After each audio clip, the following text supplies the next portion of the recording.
2028 target ಆಗಿಟ್ಕೊಂಡು ಹಿರಿಯರು ಹೊಸಬರಿಗೆ ಮಣೆ ಹಾಕೋದಕ್ಕೆ ಮುಂದಾಗ್ತಾ ಇರೋದು ಹೈಕಮಾಂಡ್ ನಾಯಕರು. ಮುಂದಿನ ಚುನಾವಣೆಗೆ ಅವರ ಗುರಿಯಾಗಿರುತ್ತೆ. ಆ ನಿಟ್ಟಿನಲ್ಲಿ ಕ್ಯಾಬಿನೆಟ್ ರಚನೆ ಮಾಡಬೇಕು ಅಂತ ಹೊಸ ಮುಖಗಳಿಗೆ ಮಣೆ ಹಾಕೋದಕ್ಕೆ ರಾಹುಲ್ ಪ್ಲಾನ್ ಮಾಡ್ಕೊಳ್ತಾ ಇದ್ದಾರೆ.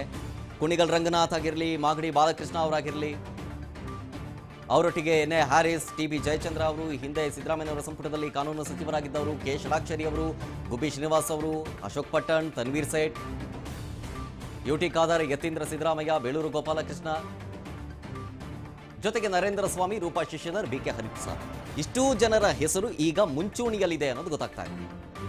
ಇದರೊಟ್ಟಿಗೆ ಮತ್ತೊಂದು ಅಪ್ಡೇಟ್ ಏನು,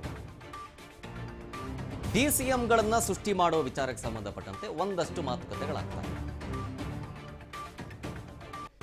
4-5 ಡಿಸಿಎಂಗಳನ್ನ ಸೃಷ್ಟಿ ಮಾಡೋದ್ರ ಬಗ್ಗೆ ಮಾತುಕತೆ ಆಗ್ತಾ ಇರೋದ್ರಿಂದಾಗಿ ಸಿದ್ದರಾಮಯ್ಯವರ ಕಡೆಯಿಂದ ಡಿ.ಕೆ. ಶಿವಕುಮಾರ್ ಅವರು ಅದಕ್ಕೆ ಒಪ್ತಾ ಇಲ್ಲ. ಹಿಂದೆ ಸಿದ್ದರಾಮಯ್ಯನವರು ಡಿ.ಕೆ. ಶಿವಕುಮಾರ್ ಅವರ ನಡುವೆ ಒಂದು ಒಪ್ಪಂದ ಆಗಿದ್ದ ಕಾರಣ ಅವರು ಸಿಎಂ ಆಗಿದ್ರು, ಇವರು ಡಿ.ಸಿ.ಎಂ ಆಗಿದ್ರು ಅಷ್ಟೇ. ಆಗಲೂ ಕೂಡ ತಾನೊಬ್ಬನೇ ಡಿ.ಸಿ.ಎಂ ಆಗಿರಬೇಕು ಅನ್ನೋ ಕಂಡೀಷನ್ ಇಟ್ಟಿದ್ರು. ಈಗ ಡಿ.ಕೆ. ಶಿವಕುಮಾರ್ ಅವರು ಸಿಎಂ ಆಗಿ ಬಂದ ಸಂದರ್ಭದಲ್ಲಿ ಡಿಸಿಎಂಗಳ ಅವಶ್ಯಕತೆ ಇಲ್ಲ, ಬೇಡ, ಹೀಗನ್ನೋ ಮಾತನ್ನ ಡಿ.ಕೆ. ಶಿವಕುಮಾರ್ ಹೇಳ್ತಾ ಇದ್ದಾರೆ ಅನ್ನೋ ಇನ್ಸೈಡ್ ಡೀಟೇಲ್ಸ್ ರಾಜ್ ನ್ಯೂಸ್ಗೆ ಸಿಗ್ತಾ ಇರೋದು. ಹಾಗಾಗಿ ಈ ಒಂದು ಬೆಳವಣಿಗೆ ವಿಚಾರ ಸಂಬಂಧ ಡಿಸಿಎಂನ ಎಷ್ಟು ಜನ ಮಾಡ್ತಾರೆ, ಅದ್ರ ಜೊತೆಗೆ ಬೇರೆ ಯಾವೆಲ್ಲ ಖಾತೆ ಯಾರ್ಯಾರಿಗೆ ಸಿಗುತ್ತೆ ಅನ್ನೋದು ಕಾದ್ ನೋಡ್ಬೇಕಿನ್ನಷ್ಟೇ. ಯಾರ್ಯಾರಿಗೆ ಮಂತ್ರಿಗಿರಿ ಅನ್ನೋದನ್ನ ಒಂದು ಸಂಭಾವ್ಯ ಪಟ್ಟಿಯನ್ನ ಗಮನಿಸ್ತಾ ಇದ್ರಿ ಟಿವಿ ಸ್ಕ್ರೀನ್ನಲ್ಲಿ. Kunigal Ranganath, Magadi Balakrishna, N A Haris, T B. Jayachandra. T B. Jayachandra ಅವರು ಹಿಂದೆ ಕಾನೂನು ಸಚಿವರಾಗಿದ್ದರು ಸಿದ್ದರಾಮಯ್ಯವರ ಸಂಪುಟದಲ್ಲಿ 2013ರಲ್ಲಿ. ಕೆ ಷಡಾಕ್ಷರಿ, ಗುಬ್ಬಿ ಶ್ರೀನಿವಾಸ್, ಅಶೋಕ್ ಪಟ್ಟಣ್, ತನ್ವೀರ್ ಸೇಠ್ ಅವರು, ಇವರ ಹೆಸರು ಕೂಡ ಮುಂಚೂಣಿಯಲ್ಲಿ ಕೇಳಿ ಬರ್ತಾ ಇರುವಂಥ ಸಂಭಾವ್ಯ ಪಟ್ಟಿ ಇದು. ಯಾರಿಗೆ ಸಿಗಬಹುದು ಅನ್ನೋ ಸಂಭಾವ್ಯ ಪಟ್ಟಿ. ಯುಟಿ ಖಾದರ್, ಯತೀಂದ್ರ ಸಿದ್ದರಾಮಯ್ಯವರನ್ನ ಆಯ್ಕೆ ಮಾಡೋ ವಿಚಾರ ಸಂಬಂಧ ಮಾತುಕತೆ ಆಗ್ತಾ ಇದೆ. ಬೇಳೂರು ಗೋಪಾಲಕೃಷ್ಣ, PM ನರೇಂದ್ರ ಸ್ವಾಮಿ ಅವರನ್ನು ಕೂಡ ಮಂತ್ರಿಗಿರಿ ಕೊಡಬೇಕು ಅನ್ನೋದು. ಸೊ ಯುಟಿ ಖಾದರ್ ಅವರನ್ನ ಮಂತ್ರಿಗಿರಿ ಮಾಡಿದ್ರೆ ಸ್ಪೀಕರ್ ಆಗಿ ಬೇರೆಯವರು ಯಾರನ್ನಾರು ಇರಿಸ್ತಾರೆ. ರೂಪಾ ಶಶಿಧರ್, ಕುಣಿಗಲ್ ರಂಗನಾಥ್, ಮಾಗಡಿ ಬಾಲಕೃಷ್ಣ, ಬಿ.ಕೆ. ಹರಿಪ್ರಸಾದ್, ಇವರ ಹೆಸರು ಕೂಡ ಮುಂಚೂಣಿಯಲ್ಲಿ ಕೇಳಿ ಬರ್ತಾ ಇರುವಂಥದ್ದು. ಸಂಭಾವ್ಯ ಪಟ್ಟಿ ಇವೆಲ್ಲವೂ ಕೂಡ ಸಂಭಾವ್ಯ ಪಟ್ಟಿ ಜೊತೆಗೆ ಮುಂಚೂಣಿಯಲ್ಲಿರುವಂಥ ಹೆಸರುಗಳು. ಇಷ್ಟೂ ಜನ ಡಿ.ಕೆ. ಶಿವಕುಮಾರ್ ಅವರ ಕ್ಯಾಬಿನೆಟ್ನಲ್ಲಿ ಇರ್ತಾರೆ ಅನ್ನೋದು.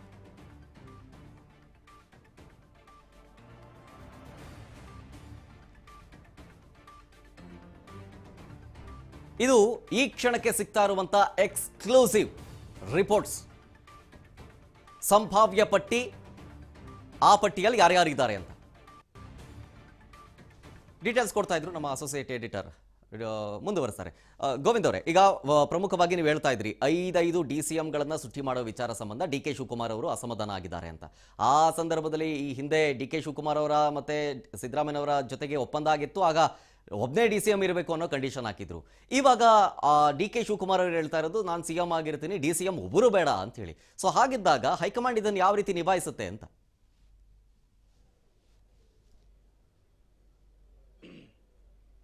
ಶರತ್, ಒಂದು ಸ್ಪಷ್ಟವಾಗಿ ಇಲ್ಲಿ ಹೇಳಬೇಕಾಗುತ್ತೆ. 2027 ಮತ್ತು 28 ಚುನಾವಣೆ ನಡೆಯೋದಕ್ಕೆ ಇನ್ನು ಕೇವಲ 2 ವರ್ಷ ಮಾತ್ರ ಬಾಕಿ ಇರುವಂಥದ್ದು. ಹಾಗಾಗಿ 2027 ಜೂನ್ರಿಂದ ಆ ಒಂದು ವರ್ಷ ಏನಿದೆ ಸಹಜವಾಗಿ ಎಲೆಕ್ಷನ್ ಇಯರ್ ಆಗುತ್ತೆ.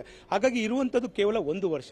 ಹಾಗಾಗಿ ಕಾಂಗ್ರೆಸ್ನ ಹೈಕಮಾಂಡ್ ನಾಯಕರು ಮುಂದಿನ ಚುನಾವಣೆಯ ಟಾರ್ಗೆಟ್, ಮುಂದಿನ 2028ರಲ್ಲಿ ನಡೆಯುವಂಥ ವಿಧಾನಸಭೆ ಚುನಾವಣೆ ಇದೆ, ಇದನ್ನ ಟಾರ್ಗೆಟ್ ಅನ್ನು ಇಟ್ಕೊಂಡಿದ್ದಾರೆ. ಹಾಗಾಗಿ ಜಾತಿವಾರು ಮತ್ತು ಪ್ರಾದೇಶಿಕವಾರು ಸಮತೋಲನವಾಗಿ ಒಂದು ಸಂಪುಟವನ್ನು ರಚನೆ ಮಾಡಬೇಕು, ಜೊತೆಗೆ ಜಾತಿವಾರು ಎಲ್ಲೋ ಒಂದು ಕಡೆ ಒಂದು ಡಿಸಿಎಂ ಸ್ಥಾನವನ್ನು ಸೃಷ್ಟಿ ಮಾಡಬೇಕು ಅನ್ನೋದು. ಹಾಗಾಗಿ ಸಿದ್ದರಾಮಯ್ಯ ಕೂಡ ಇದೇ ಒಂದು ವಿಚಾರವನ್ನ ಕಾಂಗ್ರೆಸ್ ಹೈಕಮಾಂಡ್ ಮುಂದೆ ಇಟ್ಟಿರುವಂತದ್ದು.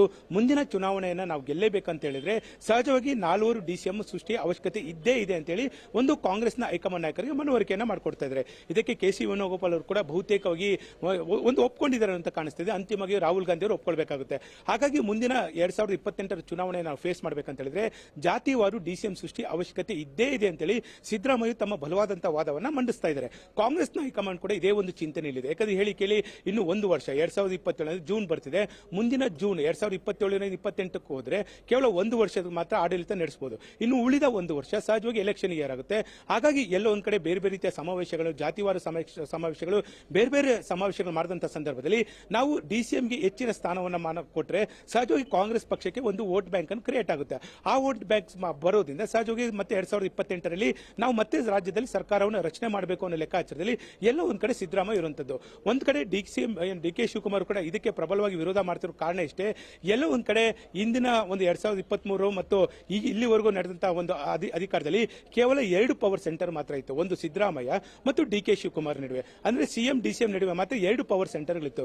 ಈಗ ಒಂದು ವೇಳೆ ಏನಾದರೂ 4 ಅಥವಾ 5 ಡಿಸಿಎಂ ಏನಾದರೂ ಸೃಷ್ಟಿ ಆಗಿದ್ದೆ ಅದರಲ್ಲಿ ಸಹಜವಾಗಿ ಪವರ್ ಸೆಂಟರ್ಗಳ ಸಂಖ್ಯೆ ಏನಿದೆ ಇದು ಹೆಚ್ಚಾಗ್ತಾ ಹೋಗುತ್ತೆ. ಈ ಪವರ್ ಸೆಂಟರ್ ಹೆಚ್ಚಾಗ್ತಾ ಹೋಗ್ತಿದ್ದಂಗೆ ಎಲ್ಲೋ ಒಂದ್ ಕಡೆ ಮುಖ್ಯಮಂತ್ರಿಗಳಿಗೆ ಎಲ್ಲೋ ಒಂದು ರೀತಿಯ ಬೇರೆ ಬೇರೆ ಹೇಳಿಕೆಗಳು ಡಿಸಿಎಂ ಕೊಟ್ಟಂತ ಸಂದರ್ಭದಲ್ಲಿ ಅವರು ಈ ಸಭೆಗೆ ಬಂದಿಲ್ಲ, ಇವರು ಆ ಸಭೆಗೆ ಬಂದಿಲ್ಲ ಅಂತ ಹೇಳದಂತ ಸಂದರ್ಭದಲ್ಲಿ ಎಲ್ಲೋ ಒಂದ್ ಕಡೆ ಮುಖ್ಯಮಂತ್ರಿಗಳಿಗೆ ಒಂದು ರೀತಿಯ ಇರಿಸು ಮುರಿಸಕ್ಕೆ ಕಾರಣ ಆಗುತ್ತೆ. ಹಾಗಾಗಿ ಯಾವುದೇ ಕಾರಣಕ್ಕೂ ಕೂಡ ಡಿಸಿಎಂ ಸೃಷ್ಟಿ ಅವಶ್ಯಕತೆ ಇಲ್ಲ.